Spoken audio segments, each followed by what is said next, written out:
I think we can just jump right in. Mm-hmm. Because as I mentioned, I already had questions. So yeah, before we get to your question, there is something that we wanted to talk about and follow up from last week's conversation. So last week after our talk, Tiffany and I were debriefing, and we realized that we hit upon a lot of words that we didn't define. And we wanted to take that time right now, just a few minutes, to walk through those definitions, because a lot of times there's a lot of gray area and overlapping and even misuse of these words when we're talking. So we're going to talk about stereotypes, racism, prejudice, discrimination, and bias. And we're just going to define those, give a couple of examples. I'll start, if it's okay, with stereotypes. So a stereotype is an assumption, and that assumption is towards a group of people who share the same characteristics and also share certain attributes. So everyone basically is pigeonholed into a category. It's this big blanketed statement. So for example, one of the things that I get as an Indian American is, well, you must love science and math, you're Indian. And while I like science, I'm nowhere near a math expert, nor do I enjoy math. So that, in a nutshell, is what a stereotype is. It's the belief that we have about a characteristic in a group of people. Tiffany, do you want to hit a little bit on what prejudice is? Sure. So prejudice is, it's not as much an action as a thought or a feeling. So we'll get into a little bit more definitions too later, but it's thinking negatively or a negative perception towards a person, a group, or a thing. So it could be all women display X behavior, all Jewish people behave a certain way, all Black people, XYZ, fill in the blank. But it's essentially built on an ignorance. And it means that you are making some assumptions, as Suman stated, based on things that maybe you believe that are not rooted in fact. Right. So I think if you think about the difference between a stereotype and a prejudice, so the stereotype is that assumption that one makes about a group of people. And is it true that the prejudice is the action that happens upon that stereotype? Yeah, so you could discriminate against someone based on a prejudice that you hold. It's you know, it could be the action of actually doing so, or it could just be that you hold that belief. So it's kind of up to that person how they manage through that, but it absolutely could be an action that you take based upon that. Yep, so you mentioned discrimination. So really quickly to touch upon the definition of it, discrimination is when someone actually acts on that prejudice. So they take that prejudice that they have and put action to it. So for example, going with an example I had shared a while ago, when you are sitting there looking at resumes and you see a certain name and immediately there's a thought that comes to you based on a prejudice that you have about a group of people who may have that particular name, and now you put that into action and you've now taken the resume and put it aside because you're now discriminating on that individual. So I think that's sort of a flow example. Does that make sense, and does that sound right to you, Tiffany? Yeah, and it's the lines between prejudice and stereotypes can be very blurry. Even myself, as we thought, hey, we need to go back and define some of these things. I'm like, what? I've been working through these for years, and I've been in HR for well over a decade. But it's like, well, what is the difference? If we're going to define it, what is the difference? Yes. But those lines do get blurry, and a lot of it has to do with how you manage through that, as I mentioned before, and what that may look like. But I absolutely think that that's fair because there is some interplay as well there. Yep, exactly. And these terms can't be put into square boxes, right? There is a lot of overlapping. There is a lot of gray area. We're just trying to give a sense of that broad picture of what these terms look like. The other one that we talked about a lot, of course, is racism, right? So racism is taking the idea that one group of people is superior than another group of people, and that superiority flows through whether it's the work environment, education. That's how that systemic racism conversation comes about. It's the idea, again, that one group of people is superior to another group of people. Mm-hmm. Yep. And then I think the last one we talked about last week was bias. Do you want me to take that one? Yeah, that would be great. All right. So bias is kind of a preconceived notion or a favoritism towards a group, a person, or a thing. So it could be, Suman talked about resumes. It could fall in that space like, this name sounds like this person is going to be different than the group that we already have in place. It could be when you're doing performance reviews, it could be a bias that way. Are you treating your male employees and reviewing them higher and rating them higher than your female employees? It could be during the interview process as well, and how you rate different people. Are you biased against a certain thought process or a certain group of people when you're doing that? And that's, again, how we touched on how that discrimination can play out. It can be a dangerous, risky playground if you start to take those stereotypes, those prejudices, those biases, and then you start to act on them because you're not using fact, you're using feelings or assumptions or those types of things. Yep, exactly. And then last night I had done just a little bit of research and found, Tiffany, can you enable the screen sharing, please? I sure could. So I found some graphics. So we're going to show the graphics, and it is a little bit to read. So I suggest that those who are watching now, if you're interested, just hit the replay so you can, and then pause it on these documents so then you can then see. So give me a minute. Still trying to figure out, you would think after all this time we can figure this stuff out. So here's the first graphic, and it talks about bias versus prejudice. And you'll see the definitions over here. And then we also have prejudice versus racism. It's worth taking a look at these. Again, there is that gray area. There are overlappings.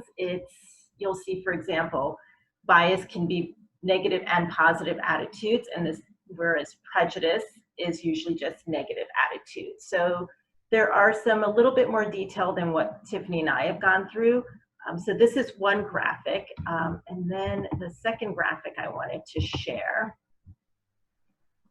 And while you're doing that, Suman, I just want to point out, I thank you for sharing that it could be both positive and negative. As our talks have been related to racism and anti-racism, there's more of a tendency to talk about how these things could be negative because that's kind of the context of this, but recognizing that there could be positive or negative is very important too, so that you can manage through that.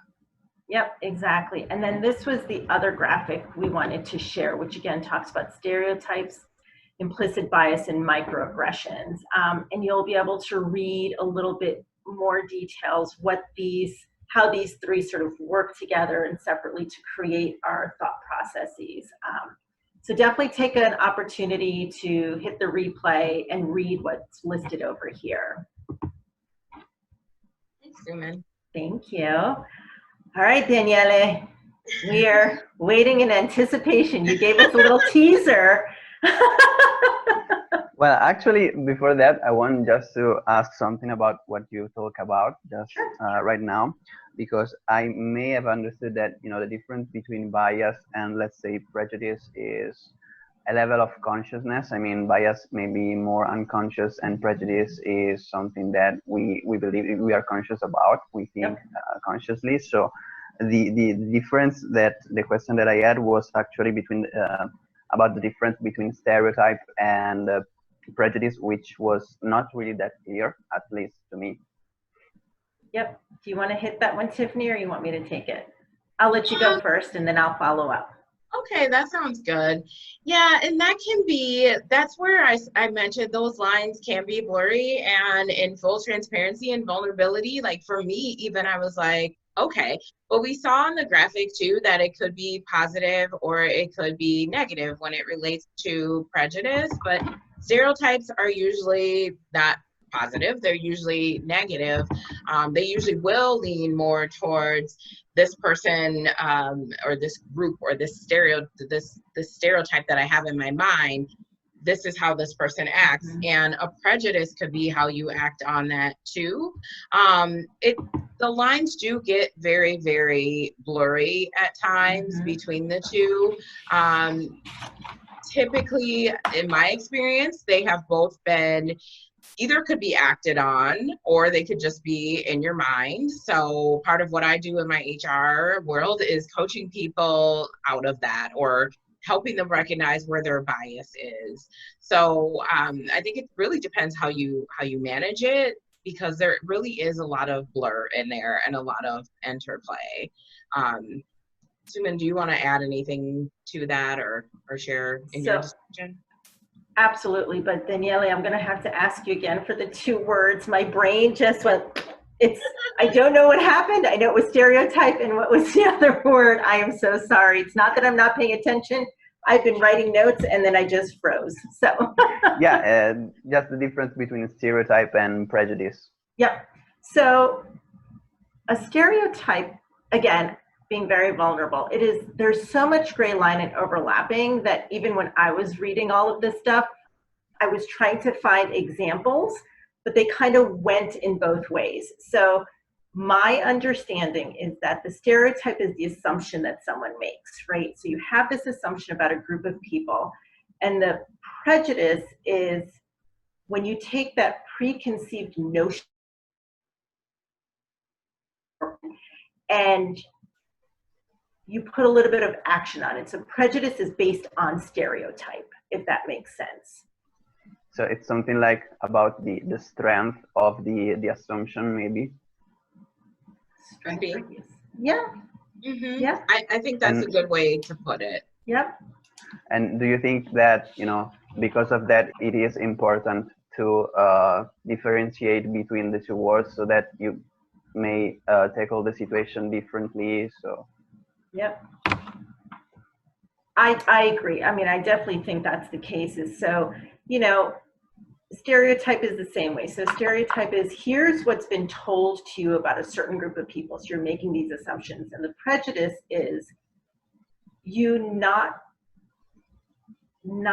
learning about that individual before you act on it, right? So the stereotype is, I believe, all girls like pink, right? I'm not really a pink person, but today I just happen to be wearing pink. So, so the assumption is all girls like pink or all girls like dolls.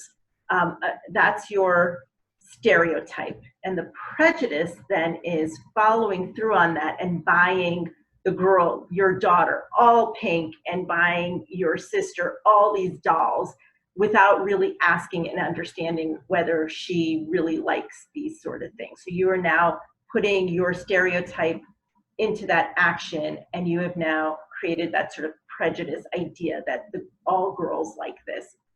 Does that make sense? Again, there's so much of this gray overlapping line.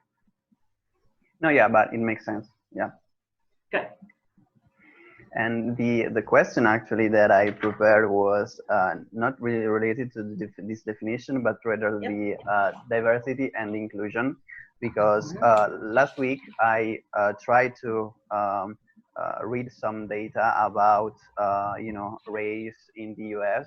I downloaded some data from the Census Bureau, and if I got the data correct, in last year almost 50% of non-white people age over 25 years old didn't have a college degree. So I was thinking, about this difference in education, and I was thinking about diversity and inclusion. So my question is, do you think that company in their initiatives of diversity and inclusion should also invest more money in, for example, hiring people with that are not the best match for the company. So maybe that have not all the skills and degrees. So and invest and train them. So it's not about only the composition of your employees, but also really investing money and in training those people that may not have the same qualification of others. And for example, do you think that this is something that companies should do, all companies, small company, only big companies and not small companies, because it may be expensive? So yeah, this was those two questions. Yeah, great questions. Tiffany, do you mind if I start? No, please do. Perfect. So I agree with you. So back in the 90s, one of the big draws for a lot of companies was tuition reimbursement. That's part of how I got my master's degree in conflict analysis and resolution, is that the company I was working with helped pay for my tuition. It was not 100%, but there was a shared cost there. And it was the investment that they were putting into me as their employee. So a lot of companies do offer them. I don't know what it looks like now and what the percentage is, whether it's increased or decreased. I know that because times are tight, even companies are feeling the pinch, that typically is one of the things that's taken away. But I also feel that a lot of companies don't advertise that. So they might have it in as an offer, but they don't talk about it. And it is really important. So going back to your question about should companies hire someone even though they don't have that degree they might be looking for, one of the things I do also as a recruiter is I look for what are your values, your characteristics, what experiences do you have, even if you don't have a degree, that could fit into the position that I'm trying to fill. So for example, if you don't have a degree, but I know that you've worked in the area of hospitality and that is a positive for the position I'm trying to fill, I'll have a call with you.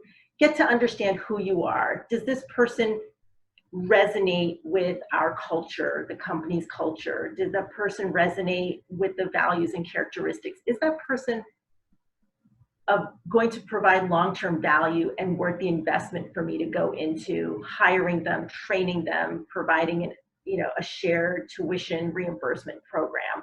So the short answer is yes, and that was my explanation for why I feel that way. Tiffany, I know you've got a lot to add. I'd love to hear what you want to add. You actually took it away and hit it home with most of what I would have put in there too. I think always you should hire the best person, but within the best, that's where some of those prejudices, stereotypes, biases can come into play, where it's okay, not just looking at what your current culture is or the current state of the team, the current composition of your team, but what do you need going forward? What's going to move your team and the business forward? And hopefully when you think about that and you go to put in initiatives and strategies, it's okay, this is what we have now, but what do we need for the future? What do we need to kind of shake things up and change it? And hopefully you're approaching that with diversity in mind. And that's diversity of thought, how your team looks, the gender makeup, all of these things that go into that. It's so often people try too hard to say, oh, I need more females on my team. And then they start to make decisions. This may be where positive intent and those positive maybe prejudices or biases could come into play, but they could have a negative impact in the end, because while your intent was good, you just need to make sure you have a strategy around it and that you're hiring the best people. If you're doing what you need to on the front end with recruitment and onboarding and your engagement and retention efforts, then that should lead you to a diverse environment. If you're doing proper outreach, even if you're realizing your applicant pool is not maybe favorable to the composition that you like on your team. So there's a whole big dynamic. We could get into this all day around that, but those are just some other things that I wanted to add to that, to what you said, Suman. Yeah, and I agree with that. I think a lot of it also boils down to, which we've talked in the past, is what is your company's culture? If you're changing towards that diversity and inclusion, which you may not have had in the past, don't do it just to check off a box. Do it with the right intent, do it with a strategic plan in place, because that's one of the only ways that you will successfully get the right candidates and keep those right employees. Mm-hmm. Great point. Thanks for bringing us back to that. Yep. What else, Daniele? Did that answer your question? Yeah, absolutely. And yeah, because I was thinking that based on the numbers that I have, it may be also a necessity in the future to expand the pool of candidates, because if every company would be committed to diversity and inclusion, match the percentage of the nation data, companies maybe run out of perfect candidates, so they would have to implement initiatives and investing in developing talent. Yeah. Mm-hmm. Absolutely agree with that. I know, sometimes you hear that. I feel like companies, again, are doing those check boxes by putting those EEOC statements on the bottom. We're an equal opportunity employer and, all of that stuff on the bottom, but are they actually following through with that, right? And again, that's what culture, what are you trying to put out there as your company's mission and statement and your employee values and things of that nature. Companies need to move away from just checking these boxes off and really thinking strategically about what they want their company to look like. Are they truly interested? It goes back to that genuine work that you do within yourself, right? And that you and I talked about, Tiffany, way back in the beginning. What is that genuine intent? And I think by implementing that strategic plan, that helps make sure that it trickles down all the way through in all the processes that you have at a company. Yeah, it's your roadmap, and it's how you can ensure that you are tied with everything you're doing to your strategy, your mission, your vision, your values, and then making sure and holding you accountable to living out those values. Right. Yep, exactly. Any other questions, Daniele? Well, just right now I was thinking about something that we talk about the other times about inclusion and diversity, and I was thinking about which is the best situation for a company when it comes to diversity and inclusion related to the workplace. And what I mean is, do you think that a company should create an environment which is neutral to every culture and background, or do you think that it's best for a company to integrate all the different cultures and backgrounds and integrate all of them together and give space to all of them? Or yeah, which is according to you the best for the company, this neutral or the most allowing situation? Suman, do you want this one, or do you want me to take it? Or I'm going to let you start with this round one. table. Yeah. Round table going on. Exactly. I think I am just a huge advocate for to the best of your ability.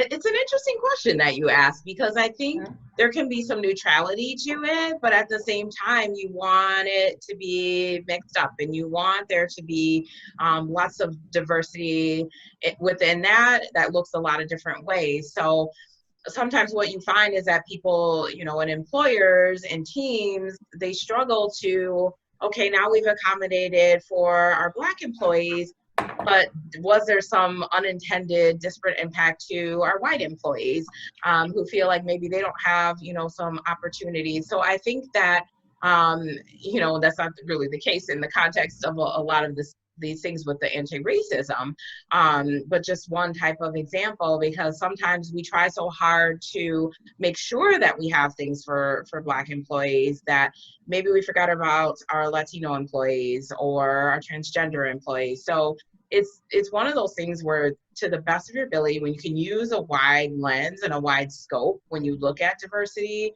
that's going to encompass all those different backgrounds and experiences and ways of thought. And that, to me, that's going to be the best when you use a myriad of a combination. It's funny you say all that. I literally wrote reverse discrimination before you. I was like, okay, my thoughts are coming in, and I wrote reverse discrimination because that is some of the things, right? So you have to be careful of that as well. While companies now are thinking through this diversity and inclusion idea, especially now, it's a very hot topic. And companies are working to strategically change things that are happening within their company, their hiring processes, and all of that sort of stuff. You don't want this pendulum to swing too much to the opposite side, right? We have to figure out a way to make sure that all, whether it's gender, whether it's sex, whether it's, skin color, whatever the whole gambit looks like, how are we fairly getting those employees in? How are we addressing those, including their white counterparts, right? How making sure that this really does look like a rainbow, but I'm not quite sure how that works. I don't like the idea of quotas. I think that is one of the worst things to ever do, is that I need X number of white people, X number of Black people, X number of Latinas, and things like that. That is the worst thing that a company can do for strategy.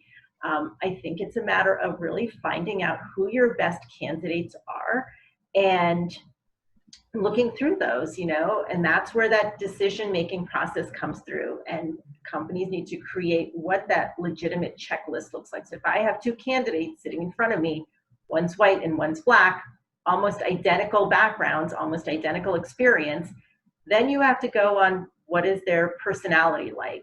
How do I envision this individual moving within the ranks of the company? What input does that person have that can bring more value? And that's where you start to put in those sorts of feelers and questions in that interview process. Mm-hmm. Anything else? Did we address that question? Yeah, absolutely. Thank you. Good. So we're at about the half-hour mark. We've been talking about trying to keep it at about 30 minutes if possible. And if there's nothing else, Tiffany, do you want to sign us off?